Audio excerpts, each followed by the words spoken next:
ఇది జనం న్యూస్. ఒంగోలు ప్రజల నిజమైన స్వరం. తాజా వార్తలు, విశ్వసనీయ సమాచారం కేవలం మీకోసం.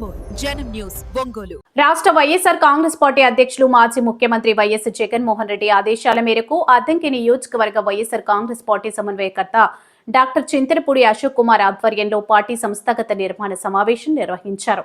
ఈ సమావేశానికి ముఖ్య అతిథులుగా ఉమ్మడి ప్రకాశం జిల్లా వైఎస్ఆర్సీపీ పరిశీలకులు బత్తుల బ్రహ్మానందరెడ్డి, బాపట్ల జిల్లా వైఎస్ఆర్సీపీ అధ్యక్షుడు మేరుగు నాగార్జున, బాపట్ల పార్లమెంట్ వైఎస్ఆర్సీపీ పరిశీలకులు ఎమ్మెల్సీ తూమటి మాధవరావు, అద్దంకి నియోజకవర్గం వైఎస్ఆర్సీపీ పరిశీలకులు కార్నేటి వెంకట ప్రసాద్ తదితరులు పాల్గొన్నారు. ఈ సమావేశంలో మండల కమిటీలు, మండల అనుబంధ విభాగాల కమిటీలు, వార్డు గ్రామస్థాయి పార్టీ కమిటీలు, అనుబంధ విభాగాల కమిటీలు త్వరగా నియమించాలని అద్దంకి నియోజకవర్గంలో వైఎస్ఆర్సీపీ పార్టీ బలోపేతంపై నాయకులకు, కార్యకర్తలకు, పార్టీ శ్రేణులకు దిశానిర్దేశం చేయడం జరిగింది.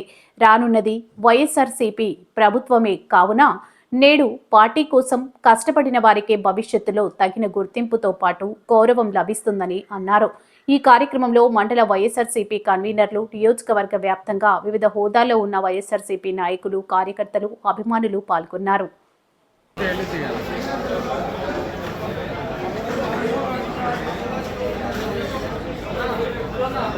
ప్రతిని మన మండల పార్టీ ప్రెసిడెంట్ ఉన్నాడు, ఆ మండలంలో కార్యక్రమాలు చేస్తున్నారు. ఏ ఊర్లో చేసినా మీ ఇన్ఛార్జ్ డాక్టర్ అశోక్ కుమార్ గారు ఉంచుకోవాలి. కాబట్టి ఇప్పటి వరకు ఏం జరిగిందనేది ప్రక్కన పెట్టండి. అన్ని స్థాయిలో ఉన్నటువంటి క్యాడర్ ఎవరికి వాళ్ళు వాళ్ళ స్థాయిని వారు గుర్తించాలి. మన దురదృష్టం ఏంటంటే ఒక సాక్షి పేపర్లో తప్ప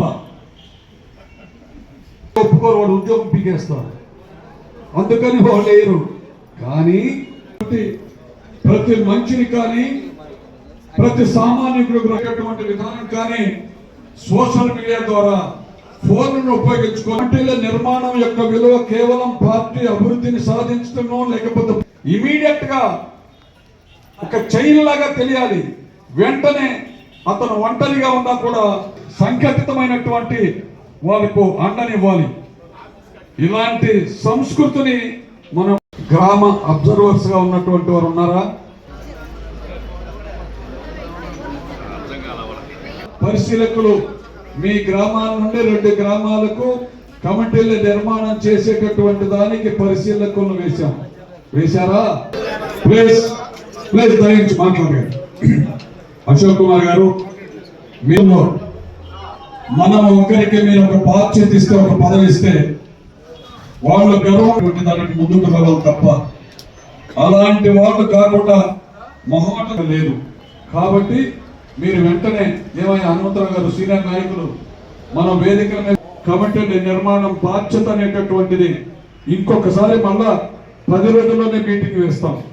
వేసినప్పుడు అబ్జర్వర్, గ్రామ కమిటీలు, అదేవిధంగా అనుబంధ కమిటీల నిర్మాణం వారు ఎవరిని ఇద్దరైనా ఉంది. కిరణ్ కుమార్ సోషల్ మీడియా అనగానే మీరు ఈరోజు మెయిన్ ఇక్కడ మనం సమావేశం అవడానికి కారణం ఏదో పదవుల పంపకమనో దాని గురించి కాదండి. ఏ విధంగా మన ఇంటిని చక్కదిద్దడానికి ఏ విధంగా ఒక్కొక్కరికి ఒక్కొక్క బాధ్యత ఇస్తామో అదే బాధ్యతని ఎలా సక్రమంగా నిర్వర్తించాలి, వాళ్ళకి ఏ బాధ్యతలు అప్పగించాలి అనే కోణంలోనే ఈరోజు ఈ మీటింగ్ జరగబోతుంది. ఏదో అధికారం వస్తే ఏదో ఈ పదవుల వల్ల తింటారు, ఏదో వాళ్ళే అనుభవిస్తారు అనేది కాదండి. అంటే అధికారంలోకి రావటానికి మనం ఏ విధంగా సంకల్పించుకోవాలి, ఏ విధంగా మనం బాధ్యత తీసుకోవాలి అనే కోణంలోనే ఇది జరుగుతుంది. ముఖ్యంగా నాయకత్వం అంటే మనతో పాటు 10 మందిని ముందుకు తీసుకొని వచ్చి వాళ్ళందరినీ పార్టీ కోసం పనిచేసే విధంగా చేయటమే నాయకత్వమైన లక్షణం.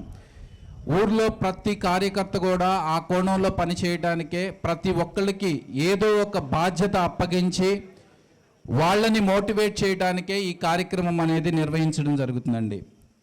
నా బూత్ అనేది నా బాధ్యత, నా గ్రామం అనేది నా గౌరవం, మా పార్టీ మా ప్రాణం అనే నినాదంతోనే ఈసారి ముందుకెళ్ళబోతున్నాము.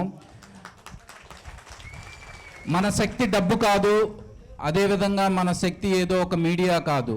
మన శక్తి ఈసారి ఒకటి గుర్తుపెట్టుకోండి, కార్యకర్త అనే ఒక శక్తితోనే మనం ఈసారి ఎలక్షన్ చేయబోతున్నాము.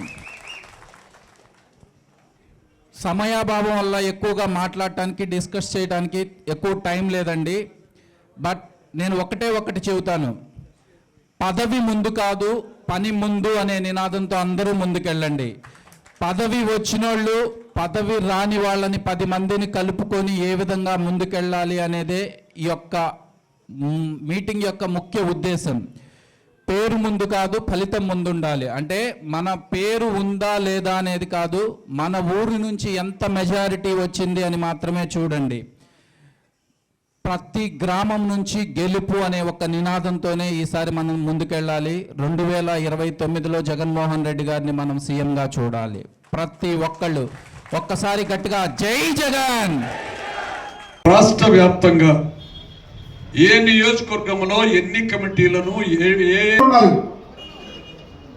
అనేక ఒడిదొడుకులను కింద చిన్న తప్పులున్నా కానీ, ఒకవేళ కమిటీల్లో ఏదైనా నిర్మాణంలో లోపాలున్నా కానీ సరి చేసుకొని ముందుకెళ్తాం. అందరు మండల కన్వీనర్లతో సహకారంతోనే దాదాపు ప్రతి ఒక్క విలేజ్ని, అంటే ఎవ్రీ 2 విలేజెస్కి ఒక అబ్జర్వర్ని వేయడం జరిగింది. మండల కన్వీనర్లు అందరూ యాక్టివ్గా పార్టిసిపేట్ చేసి దానిలో ప్రతి ఒక్కటి కూడా కంప్లీట్ అయింది. బట్ డెఫినెట్గా ఏదైనా చిన్న ఇన్ఫర్మేషన్ పాస్ చేయడంలో కానీ ఏదైనా సమస్యలు ఉన్నా కానీ వాటిని సరి చేసుకొని ముందుకెళ్తాం. ఈ కార్యక్రమానికి విచ్చేసినటువంటి మరొక ముఖ్య అతిథి బాపట్ల జిల్లా అధ్యక్షులు మాజీ మంత్రివర్యులు శ్రీ మేరుగ నాగార్జున గారిని మాట్లాడవలసిందిగా. జగన్మోహన్ రెడ్డి గారు బొట్టు పెట్టినటువంటి డాక్టర్ అశోక్ కుమార్ ని శాసనసభ్యుడిగా చేసుకోవటం మినహా ఏమీ లేదు. తరువాత మిమ్మల్ని చూడాల్సిన బాధ్యత డాక్టర్ అశోక్ కుమార్ ఉంది. అట్లాగే పార్టీని సంస్థాగతంగా జగన్మోహన్ రెడ్డి గారు బలోపేతం చేసుకోవాలని గొప్ప ఆలోచన రావటమే కార్యకర్తలను విస్మరించటం లేదని చెప్పడానికి నిదర్శనం. జగన్మోహన్ రెడ్డి గారు ముఖ్యమంత్రిగా ఉన్నప్పుడు ఈ రాష్ట్ర చరిత్రలో ఏ రాజకీయ నాయకుడు చేరేటువంటి గొప్ప కార్యక్రమాలు ఈ రాష్ట్రంలో చేసినా జగన్మోహన్ రెడ్డి గారిని ఓడించారు. జగన్మోహన్ రెడ్డి గారు ఈ దేశ చరిత్రలోనే ఏ రాజకీయ నాయకుడు అంత నిశ్చితంగా లోతుగా అధ్యయనం చేసి పరిపాలన చేయలా. డాక్టర్ రాజశేఖర రెడ్డి గారి కన్నా నిన్నగా కూడా జగన్మోహన్ రెడ్డి గారు పనిచేశారు. కులం లేదు, మతం లేదు, నువ్వు ఏ పార్టీ అని చూడలా, అర్హత ప్రామాణికంగా ఈ రాష్ట్ర చరిత్రలో ప్రతి కుటుంబానికి సహాయం చేసినటువంటి ముఖ్యమంత్రి జగన్మోహన్ రెడ్డి గారు. అక్కడ నువ్వు ఏ పార్టీ అని చూడలా, నువ్వు ఏ కులం అని చూడలా, నువ్వు రైతు ఏ రైతు అని చూడలా, అర్హత ఈ రైతుకి ఈ పంట వేసుకుంటే నష్టపోతే రైతును ఆదుకున్నటువంటి ముఖ్యమంత్రి, రైతుకు భరోసా ఇచ్చిన ముఖ్యమంత్రి, వ్యవసాయం దండగైనటువంటి రాష్ట్ర నాయకులు ఈ దేశాన్ని ఇప్పుడు పరిపాలిస్తుంటే కాదు వ్యవసాయం పండుగని పరిపాలన చేసినటువంటి ముఖ్యమంత్రి జగన్మోహన్ రెడ్డి గారు. ఇలాగా బ్రహ్మానంద రెడ్డి గారు చెప్పారు. ఉదాహరణకు పొగాకు కోసం పొగాకు పండించిన రైతు రోజు 1,00,000 అంటా ఉన్నాడు. ఊరేసుకున్న రైతు ఊరేసుకున్న స్టేట్కి వెళ్ళిపోయాడు. మిర్చి వేసిన రైతు యార్డుల్లో అడ్డంగా పడుకొని కాఫీకి కూడా డబ్బులు ఇచ్చే పరిస్థితి లేదు, వాడికి కొట్టం లేదు.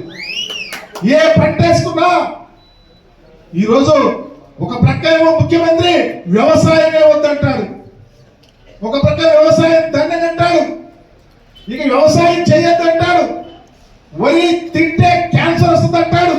అన్ని ఆయనే మాట్లాడతాడు. ప్రజలు ఎలా బతుకుతారు? 70% వ్యవసాయం మీద ఆధారపడిన రైతు ఎలా బ్రతుకుతాడు? సహా మాధవరావు గారు, ప్రసాద్ గారు, ప్రతి ఒక్కరూ మీ సజెషన్స్ని మేము తప్పకుండా తీసుకొని ఇంకా వేగవంతంగా ఖచ్చితంగా ఈ కమిటీలన్నింటినీ పూర్తి చేసుకొని ముందుకు వెళ్తామని మీకు హామీ ఇస్తున్నాము. ఏదైనా చిన్న లోపాలు ఉన్నా కానీ డెఫినెట్గా సరి చేసుకుంటాం సార్. అండ్ ఈరోజు ఈ కార్యక్రమానికి విచ్చేసినటువంటి ప్రతి ఒక్కరికి కూడా పేరు పేరున కృతజ్ఞతలు తెలుపుకుంటున్నాము. ఈ కార్యక్రమంతో పాటు ఇంకొక చిన్న కార్యక్రమము, ముఖ్యంగా మన అద్దంకి నియోజకవర్గానికి ఉపయోగపడేటువంటి ఒక గొప్ప కార్యక్రమాన్ని ఈరోజు మనం లాంచ్ చేయబోతున్నామండి.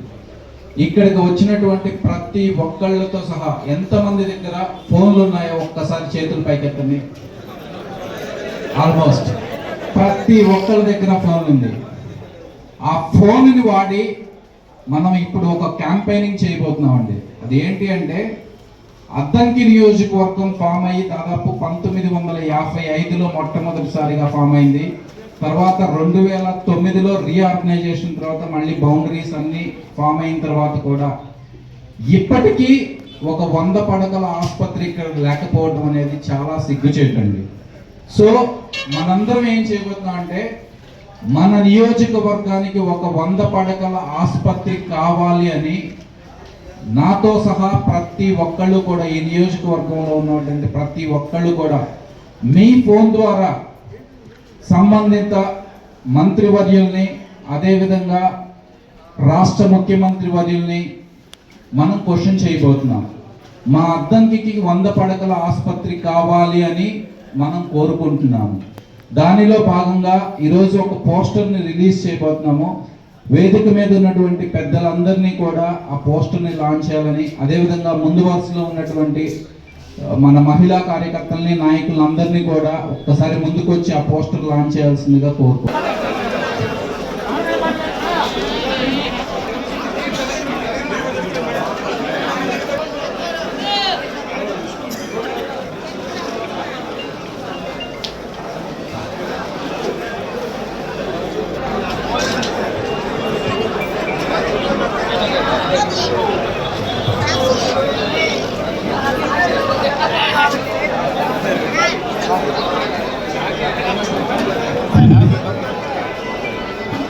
ప్రతి ఒక్కరూ కూడా భోజనం చేసి వెళ్ళాల్సి.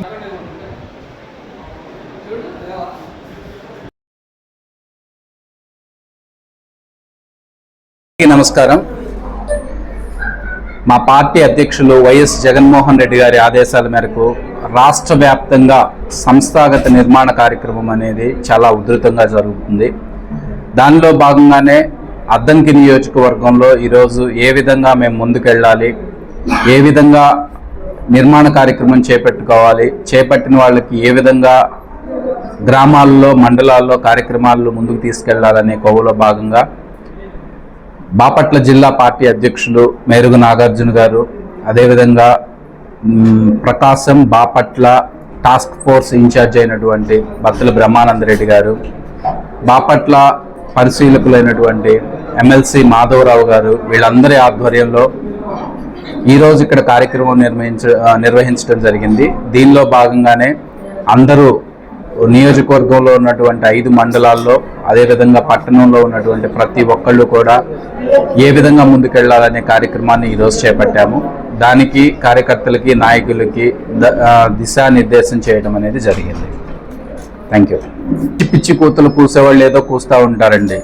నిజంగా దమ్ము, ధైర్యం అనేది ఎవరికైనా ఉంటే ముందుకొచ్చి, ఆ రోజు ఏ నోటితో అయితే ల్యాండ్ టైటిలింగ్ యాక్ట్ ఉంటే కనుక మీ భూములు మేము లాక్కుంటున్నాము, దీన్ని అవాయిడ్ చేయండి అని కూసిన ఏ ఒక్కడైనా ఈరోజు ముందుకొచ్చి అదే ప్రోగ్రామ్ని వాళ్ళు తిరిగి ఎందుకు చేయబోతున్నారో సమాధానం చెప్పమండి. సంస్కారం లేనిది ఎవరికో తెలుస్తూనే ఉంది.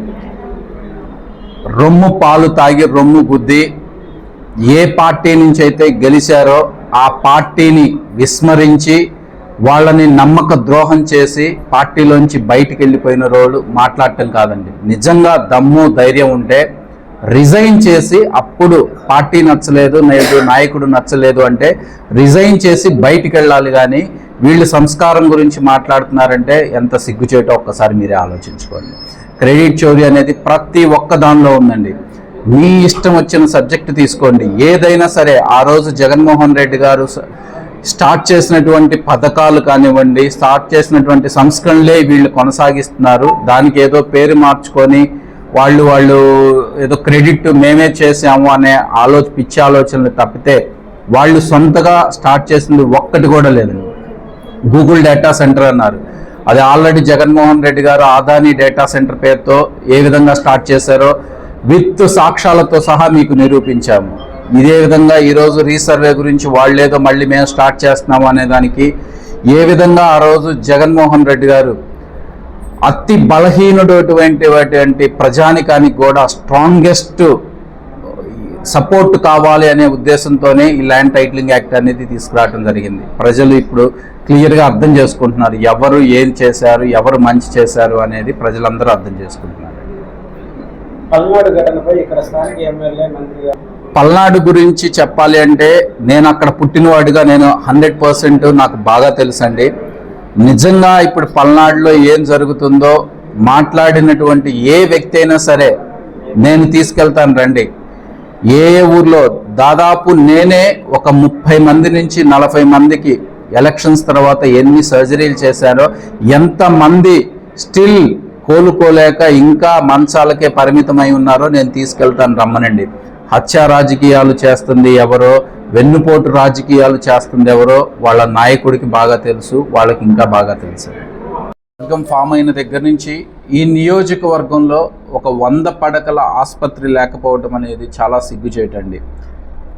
ఏదైనా హై రిస్క్ ప్రెగ్నెన్సీ కేసులు కానివ్వండి, ఎమర్జెన్సీ యాక్సిడెంట్ కేసులు కానివ్వండి, గుండెకి సంబంధించిన సమస్యలు కానివ్వండి, ఏ ఉన్నా కానీ వెళ్తే అటు ఒంగోలు వెళ్ళాల్సి వస్తుంది, లేదా ఇటు నర్సరావుపేట వెళ్ళాల్సి వస్తుంది.